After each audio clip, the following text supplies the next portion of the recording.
Hello friends, and welcome back to the garden. I'm doing a video today about using tropical plants to grow soil fertility. Now the classic plant for that in zones 8, 9, and 10 would be Mexican sunflower, like these guys here. We had a little frost, a little freeze that burned the leaves, but it didn't burn the branches, so they're growing back out with their green leaves.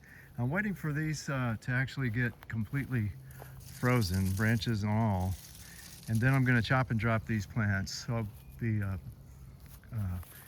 making quite a bit of mulch because I've got, I don't know, 25 or 30 of these on my third of an acre here. Got a bunch of them. So this is the well-known plant used for chop and drop mulching, but today I want to talk about several other tropical plants that you can also use to build soil in slightly different ways. Let's move over here to this part of the garden. The next few these are all in the herbs, the lower herbs. Okinawa spinach, and you can see that the frost got some of it burnt back, but down inside below all that, it's still nice and green and fine. It's going to have to get a lot colder than it did to knock this plant back, and even when it does, chances are here in zone 9, I'm probably in 9B, I'm somewhere around the border of 9A and 9B. Chances are even if this plant gets knocked back to the ground, the roots will survive and it'll come back out again. Same thing with longevity spinach, which is this one right here, and there's also Brazilian spinach and Suriname spinach. With all four of these, they're herbs. They're down in the herb layer, and in zones 8, 9, and 10 you can grow it, you can eat it, the leaves. They're tasty and nutritious, and if it gets cold enough and knocks them back, that's okay. That's a bunch of it's like green manure. That's a bunch of organic matter that helps build your soil. You know, we know now that soil fertility is purely a function of organic matter. If you have a lot of organic matter in the soil, you're going to have all of the nitrogen and the phosphorus and the potassium and everything else that you need to grow plants. So you don't need chemical fertilizers. All you need to do is get organic material in your soil. So these are great to use in zones 8, 9, and 10 just for soil building. Zone 8, it's very likely to get frozen back to the ground every year. In zone 9, it may or it may not. In zone 10, it's least likely to get frozen back to the ground, but it still could happen even in zone 10. As far as the roots actually getting so cold that the entire plant dies, again, that's most likely in zone 8, less likely in zone 9, and pretty unlikely in zone 10. But even in the case that these plants don't freeze roots and all, they're fairly short-lived plants. I have another Okinawa spinach over there on the other side of the garden, and it's starting to put on flowers. So that's a sign that it's nearing the end of its life as a perennial plant. So they're short-lived perennials, and the thing that makes them so great to use for soil building is that these can be propagated very easily by cuttings. All four of these tropical so-called spinaches. You just take a short cutting, maybe 5-6 inches long, strip all the leaves of it off except for a little bit on the tip here, put it in some water. About a week later you'll see roots coming out. Go ahead and put it in a cup with some potting soil, and it's very easy to propagate. It'll grow really well. The only thing about that is that it's best to do that when it's warm. They are tropical plants and they like to grow vigorously when it's warm.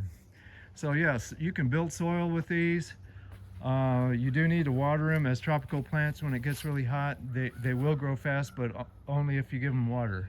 If they get really dry, they're going to wilt and they're not going to do well. So they do require water, but you can use them to build soil, especially in zones 8, 9, and 10.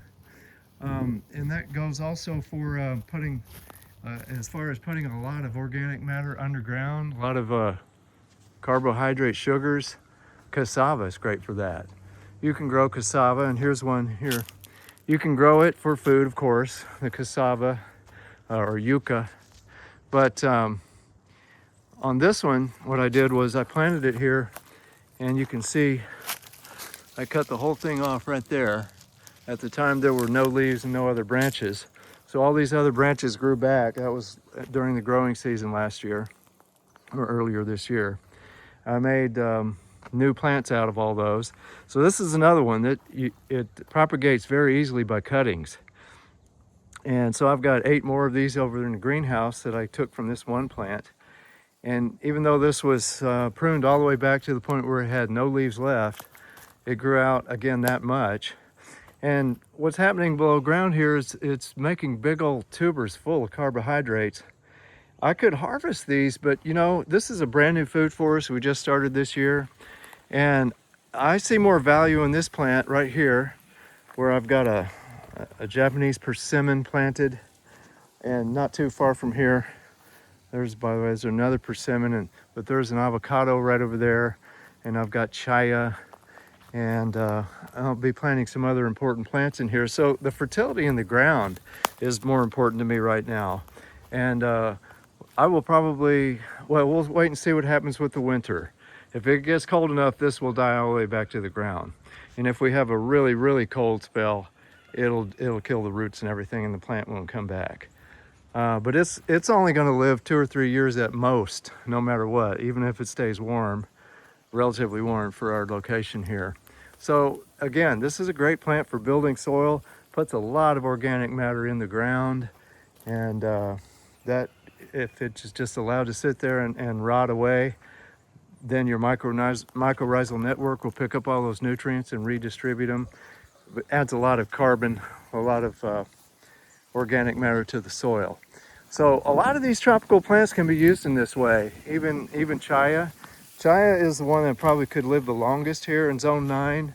In other words, it's very likely to get knocked all the way back to the ground by the cold, by the freeze, but it's very unlikely to kill the roots, especially here right on the south side of my house. So this will come back every year, and it might do that for many years, even 8 or 10 years. So out of all these plants I'm mentioning now, that's the one that's probably the longest lived. But even it, should I decide I wanted to plant something else where they're at, all I have to do is, when it tries to resprout in the spring, if I just keep cutting that off, the roots underground will eventually die if they don't have any green leaves to support them. And at that point, I could just let that rot, and again, those nutrients and that organic matter feed the soil. Same thing with the moringa here. The moringa is likely to get frozen to the ground, sprout back from the ground, but these are adding organic matter to the soil. Of course, every time their leaves freeze and drop, then they become part of the mulch and feed the soil as well. And one good thing you can do to help use these tropical plants to add fertility in your temperate garden, at zones 8, 9, and 10, definitely temperate, is that you can take those cuttings and propagate them. I'm going to go on into the greenhouse now, where I have a bunch of cuttings of all these plants that I've grown.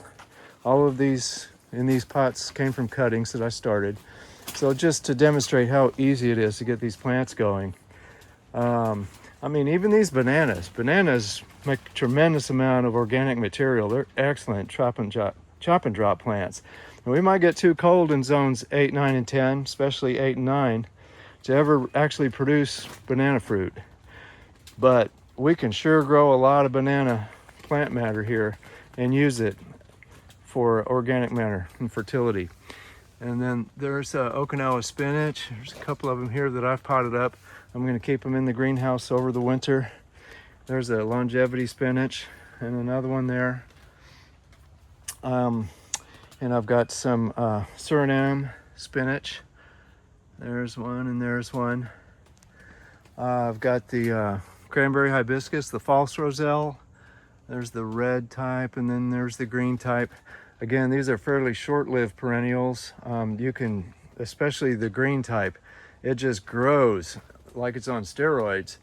during the heat, and when it's hot and sunny and you give it a lot of water, it just grows like crazy. So you can use that, you can make cuttings, propagate it easily. So you can take advantage of our long, hot growing seasons in zones 8, 9, and 10 to grow organics, to grow tropicals and create organic material to help with your fertility. Here's all those cassava cuttings that I was telling you about earlier. So again, they're very easy to propagate. And what I have here are 8 cassava plants that are all going to be used to grow fertility in my soil and get a lot of organic matter into the ground. Okay, so I think that pretty much covers the subject. Let's just go back out. This is katuk, by the way, and I don't really use this for fertility. I just use that for the leaves and the fruit as food. That grows more like a bush, like a shrub, or a really small tree. Oh yeah, and so just to cover a few more, this is Cuban oregano, and the frost got it pretty good, but it didn't kill it, and it's growing back. Once it gets hot and I give it some good water, it grows like it's on steroids. It's just amazing how fast it grows. This one is so easy to propagate from cuttings that if you just take a cutting and just throw it on the ground as mulch, it's got a very good chance of sprouting and growing as a plant wherever you throw it down. And it's literally that easy. Just throw it down and walk away, and come back a week or two later and you see you've got a new plant rooted right where you threw it down. So that's good if you want to create soil. That's exactly what happened right here. That's also Cuban oregano right there. And that just came from a cutting that I threw down as mulch for this papaya tree here. This is Brazilian spinach, and it grows a little more slowly than the other spinaches, but as you can see, it makes a nice bit of mulch material covering the ground, or green manure, you could say. If this thing were to die from the freeze, then you just let it sit right where it is. Let the roots just get decomposed, and let all this material just fall to the ground, and it's like green manure, like you've got some nice mulch there. And all you had to do is get it started, and it grows like crazy. If it gets too cold and it dies, that's great. You've got wonderful fertility in that spot. If it keeps going, you've got something you can eat. So as long as you always take a cutting and keep it going in the greenhouse over the winter, you can keep doing this year after year. This, by the way, is Okinawa spinach, and it's starting to actually put on flowers. So that's a sign that this guy's gonna fade away probably not fairly soon. And you know what? That's fine, because look, this is thornless blackberry that's growing right underneath it. And once this Okinawa spinach is gone, then it'll be easier for me to properly trellis this thornless blackberry in this spot right here. So especially when you're first starting out a new food forest in Florida, our sand is so poor, so lacking in organic matter and fertility, use all these various tropical plants to speed up the succession process and get the organic matter into your soil and get your food forest off to a good start and get some fertility going. There's another example of a little Okinawa spinach that's in here. And again, here's some chaya. Again, this was just cut and chopped and dropped for mulch, and boom, it sprouted. So I've got new chaya right there. Use all this to your advantage. Use how vigorous these plants are and how easy they are to propagate from cuttings to your advantage, and use them to grow your fertility. That's it for now, everybody. Y'all take care.